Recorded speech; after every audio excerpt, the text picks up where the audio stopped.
A new front just opened in the world's most important oil arteries. On Monday, Yemen's Houthis, an Iran-backed group, declared a maritime blockade on Saudi Arabia, threatening the kingdom's oil exports through the Red Sea and opening a second choke point in the widening war between the United States and Iran.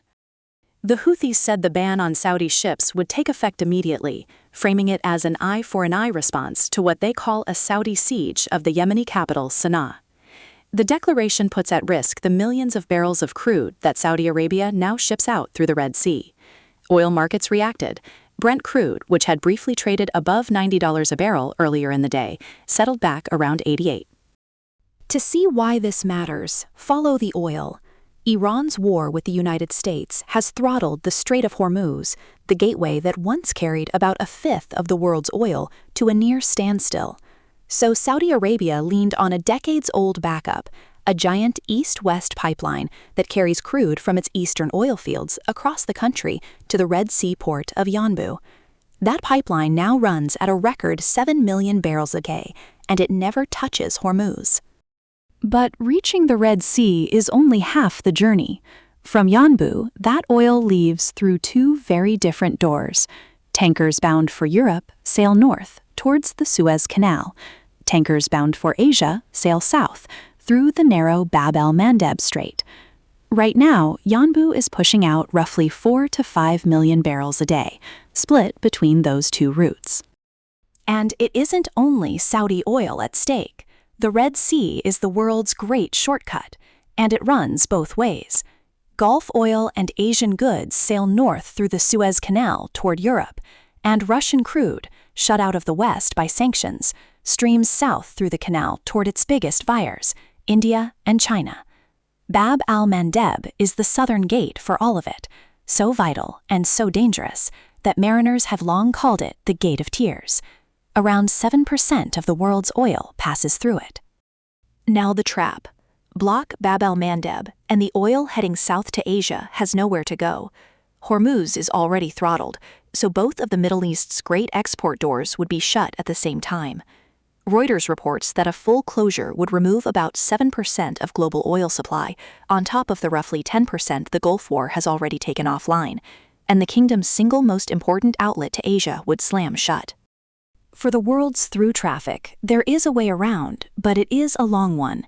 Ships that can no longer cross the Red Sea must sail all the way around the southern tip of Africa, past the Cape of Good Hope, adding as much as 2 weeks to every voyage to Europe. It is the same detour that snarled global trade during the Houthi attacks of 2023 and 2024. But that detour does not help the oil already trapped inside the Red Sea. Saudi Arabia's choices would be stark. It could push its European barrels further north, through the Suez Canal and the Sumed pipeline to the Mediterranean, though that route is already running full. It could try to force more crude back through the throttled Strait of Hormuz, or it could simply store the oil and pump less. None of those fully replaces the lost road to Asia, which is why closing this second choke point would roughly double the war's blow to the world's oil. But a blockade is not the same as a full closure. This one is aimed squarely at Saudi ships. And through the last Red Sea crisis, the Houthis pointedly waved Russian and Chinese tankers through, even as Western shipping fled around Africa. So the immediate squeeze falls on Saudi Arabia, while Russian oil bound for India and China has so far kept sailing. The 7% number is the worst case, the one that only arrives if the strait ever closes to everyone. That is the line the market is now watching. So how did we get here? The spark was an airport. A 4-year truce between Saudi Arabia and the Houthis had largely held until this month. The Houthis reopened Sana'a Airport to fly an Iranian plane carrying rebel officials to Tehran for the funeral of Iran's late supreme leader, the first direct flight between Yemen and Iran in over a decade. Saudi Arabia allegedly tried to block the landing. The plane was later forced down at the port of Hodeidah, and the two sides traded strikes on each other's airports, including a Houthi attack on Aba in southern Saudi Arabia, the worst flare-up since the ceasefire.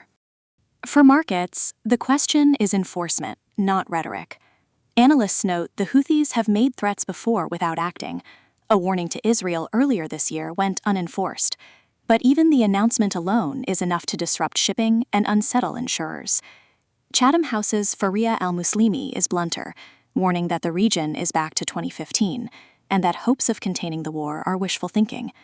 And yet the same week cuts the other way. Iran has received a mediator's proposal for a 10-day ceasefire, and Tehran signaled that diplomatic contacts remain active.